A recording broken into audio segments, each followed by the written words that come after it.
Hey, what's up, people? Hello, what's up, everyone? It's Renal Khaliq, Rendar Extreme. Came out to talk about Monday Night Raw, and I think it happened a few days ago. I think Monday Night Raw was a great night. It was good, and with John Cena's opening night, where he announces, he takes everyone down, he's going to win Money in the Bank. He's very determined on getting it back. I think it was a little cliche, but same time interesting when the Nexus come out. Then the anonymous general manager, the GM, comes out and announces that if the any superstar on the Raw locker room interferes in the match, they will be suspended. But if the Nexus doesn't tag in and out, then they will be suspended, and they get in and get more than one person involved. So I think it made it a little bit interesting. And apparently it was I think it was going to be an interesting match, but I thought John Cena was going to somehow get the upper hand, but we'll see what happens. But so after that, there was a segment. It was a match: Hart Dynasty and the Usos. The match was good. The match was okay. Good back and forth match, and I think it was interesting. I'm starting to like the Usos. The Usos are like 3-minute warning and Umaga mix because they're Samoans and they're all from the same fam. But I think I think they're making a good impact, and I'm hoping to see more of that. But the problem is that why are the Unified Tag Team Championships only on Raw? And not many tag teams are on SmackDown, so I think that's what we need to see a little bit more here and there. So after that, after that night, there was a segment with Wade Barrett talking to Jericho about Wade Barrett thanking Jericho for being a great pro, and then when Jericho said no comment on his interview, it turned out a segment where Yoshitatsu gets beat up by 6 guys after he speaks Japanese and said John Cena's my friend. And I think that was crazy. He beats down every individual member so far, so that made it a little crazy. But, a little nuts. But after that segment, there was a segment where Ted DiBiase and Maurice walks out and saying that, Ted DiBiase is determined to win Money in the Bank. And then Maurice comes bust to her chagrin, and when Ted DiBiase said if she wins Money in the Bank, she'll shower her with gifts and stuff like that. But I think the gimmicks is building much for her. I think the gimmick is trying to build more for DiBiase. I know many people say it's just Maurice building on her gimmick, but I think it'll be interesting, even though she still manages DiBiase, to see her in matches a lot. Ever since Alicia Fox wins Divas title, Eva's still on that same title hunt. It's like, why is she on the same title hunt and Gail Kim's not in it? They could have get Eve to manage John Morrison and then get Alicia Fox and Gail Kim to go at it for the Divas Championship. I think that's what should happen. But with Gail Kim against Alicia Fox, it was a 2-minute match, very short, and I think they could have made it longer. I was playing clips of the song I'm Good, and the match was just 2 minutes. Or usually matches would be as long as the song was. So moving on, there was a segment with Santino Marella and the Santino and Regal bunch, and I think I was like, why do they have that? I was thinking, there's a guest host. I thought there weren't any more guest hosts because they didn't have one last week. I was surprised they didn't have one. It's like too much of the guest hosts are just hanging around now. It's like I don't know why they don't have authority anymore. It's like kind of ridiculous now, and I think they could have at least had authority for Monday Night Raw just for that night, and they should have.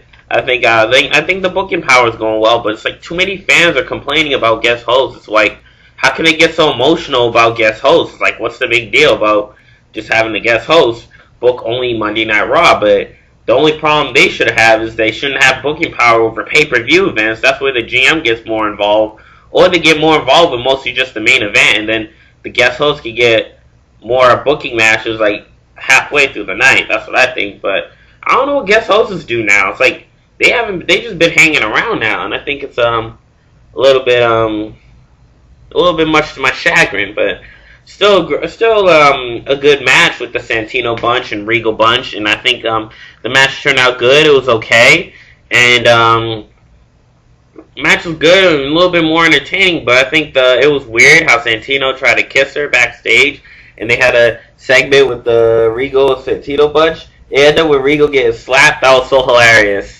It was just funny, and then Santino tried to kiss her. I was like, I don't know why. It seemed a little bit weird. Because I think, oh, she's like 75, 76 years old. I was like, oh, she's right. She's 76. And then they end up trying to kiss, and then it was weird. But then the match after Santino's bunch won, and I think it was a great match. Doink the Clown almost had an upper hand here and there, and I think it was kind of cool. I think it was good, but apparently the match turned out great. Santino's gonna kiss Florence Henderson. I don't know why. And then she ducked, and then she ended up making out the Great Khali. I think it was hilarious. I don't know why people are gonna throw up. I find it no big deal. At the same time, it was very weird. The Punjabi Playboy, and I think I was a little bit surprising. But let's see what else happened. What else happened after that was I think the main event happened. Oh no, hold on. Oh, it was I think it was Chris Edge against Randy Orton. The match turned out good. It was a great match and a great back and forth match. And it turned out with Chris Jericho getting involved, Edge getting the upper hand, and it was kind of interesting. It was like a real match, and I think it was funny. I was playing Drake and Timbaland's song "Say Something" because Edge said "Say Something" to Randy Orton, and I think the match turned out good. The feud is going great. It was a little bit exciting, a little bit more back and forth, and Randy Orton and Edge end up getting the upper hand after Jericho's interference. So we end up Edge using one of his ulterior alternate signature moves that end up getting him the upper hand and the win. So I think the match was good. Yeah, I think it was great. So and I think the main event, and I think after that match it was Evan Bourne against getting involved in the match after Chris Jericho interfered. Randy Orton RKO Chris Jericho. Evan Bourne tried to attack Randy Orton with the airboard, and then the flyest thing happened was Evan Bourne, he's about to do the airboard. Randy Orton RKO caught up and slammed it. He did the same counter with Edge countering the spear and nailing the RKO. And I think that was the best night. That was the flyest thing ever happened. I was completely unaware, did not see it coming. And I think it's going to be very epical. The Money in the Bank Money Night Raw is going to be exciting. This is like something that's got to like really lift the roof off.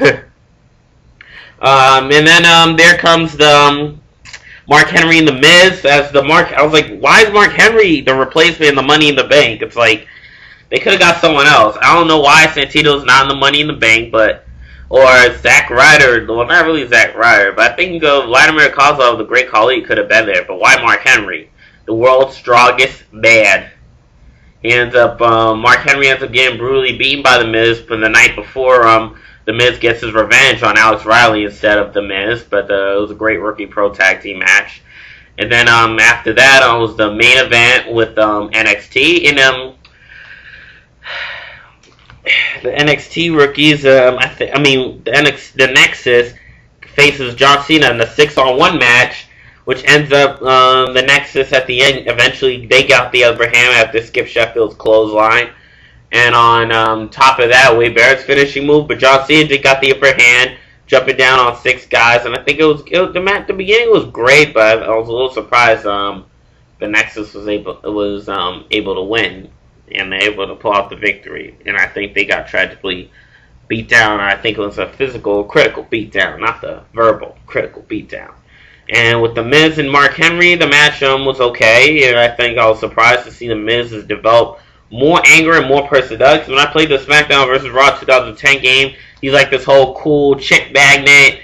And I'm starting to miss that whole character. Now he's trying to be the more awesome and more like...